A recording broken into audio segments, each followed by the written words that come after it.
The evening sky was painted with streaks of molten gold and soft hues of rose and violet, the kind of sunset that makes you pause and hold your breath, as if nature itself is trying to show off. Emily stood barefoot in the backyard of her rented countryside cottage, camera phone in hand, feeling like she'd finally made the right choice by leaving the city. It had been 3 months since her life fell apart, her engagement broken, her apartment lease terminated, her job put on hold. The isolation of this little house on the edge of a sleepy town was supposed to heal her. Peace, quiet, space to breathe. That evening was one of those perfect, hushed moments. Crickets chirped softly in the grass, and the scent of rain from earlier in the day still clung to the air. She held up her phone, framed the burning horizon, and pressed the shutter. The picture captured the sky exactly as she'd seen it, radiant, calm, beautiful. But when she glanced at the photo, her blood ran cold. There, in the glowing mass of clouds, was a face, not a vague smudge or a playful trick of light, but a face, human-shaped, disturbingly symmetrical, and eerily clear. The mouth curled into a grin that was far too wide, stretching unnaturally. Its eyes were voids of shadow, empty yet fixed on her, as if it knew she was looking back. Emily blinked, her heart skipping.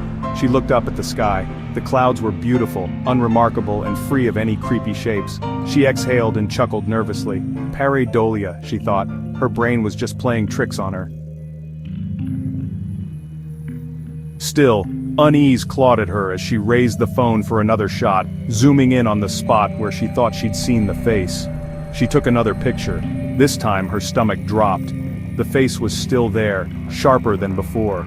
The grin seemed to stretch wider, the hollows of its eyes darker, as if the clouds had shifted just to form that horrific expression. She whipped her head up toward the sky again, but all she saw were harmless clouds painted by the sunset.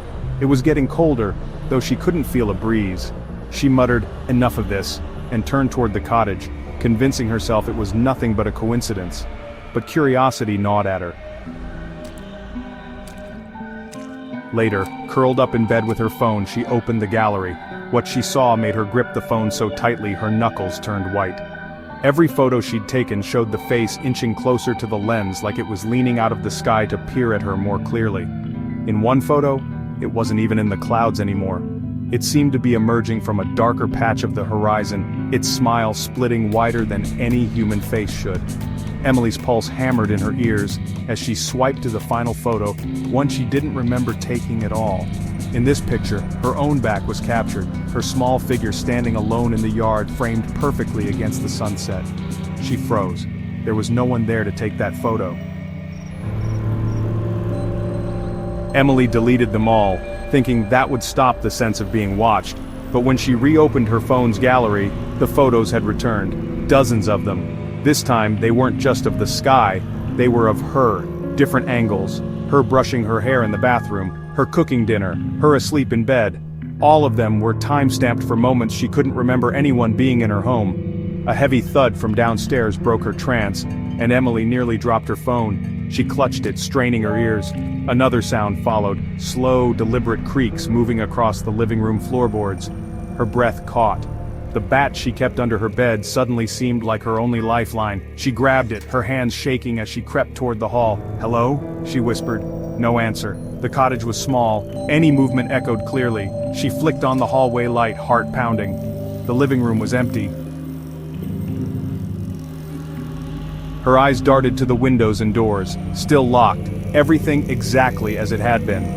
Relief began to wash over her, until she saw her phone lying on the couch. She knew she'd brought it with her. Slowly she approached. The screen was on, the camera app open. The front-facing camera was active, showing her terrified reflection. Her pulse spiked as she noticed something in the feed behind her. In the darkness of her bedroom doorway was the face. It wasn't a trick of clouds anymore, it was real. Pale, expressionless, with black, bottomless eyes and that same horrific grin stretching unnaturally across its face. Emily screamed, spinning around to swing the bat, but nothing was there. The screen flickered, and then the phone shut off. She stood frozen in the silent hallway, heart thundering, unsure if she was losing my mind or if something truly impossible was happening. She bolted for the front door, yanking it open. The night air slapped her face as she sprinted barefoot across the yard, not daring to look back.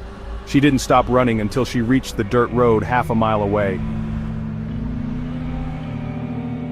The next morning, a hiker passing by noticed the cottage's back door swinging open. When police arrived, they found Emily's belongings inside, her suitcase still packed, her car still in the driveway. The only thing out of place was her phone, lying face down in the backyard grass. When they charged it, the gallery contained hundreds of new photos, images of Emily sleeping, her terrified face caught mid-scream, and then her fleeing into the woods. The last picture showed nothing but teeth, rows of impossibly sharp teeth filling the entire frame. Locals say the cottage has been cursed for decades. The land it sits on was once a graveyard for settlers in the late 1700s, and strange things have been reported there for years. Animals disappearing, hunters seeing figures in the tree line, even hikers claiming to see faces in the clouds over the property. The old woman who owned the house before Emily had moved out abruptly in the middle of the night, leaving behind all her furniture, never to return. To this day, no one stays there long. Realtors try to sell the property, but locals warn them not to photograph the sunsets in that field. They say the sky over that hill is alive. If you try to capture it, it'll notice you. And if it notices you, it won't stop watching. Strangely, a week after Emily vanished, her photos were anonymously uploaded to a photography forum under the title, "Beauty in the Clouds." The images quickly went viral, with viewers fascinated by the strange patterns in the sky. Some swore they saw a face, others swore they saw more than one, but the most unsettling thing? New images kept appearing in the post every few days, long after the police had confiscated her phone. The most recent upload wasn't of the sunset at all. It was a photo of someone scrolling through the pictures on their laptop, with that same hollow-eyed grin reflected faintly in the screen behind them. If you're reading this, maybe you should check your gallery. Maybe it's already there.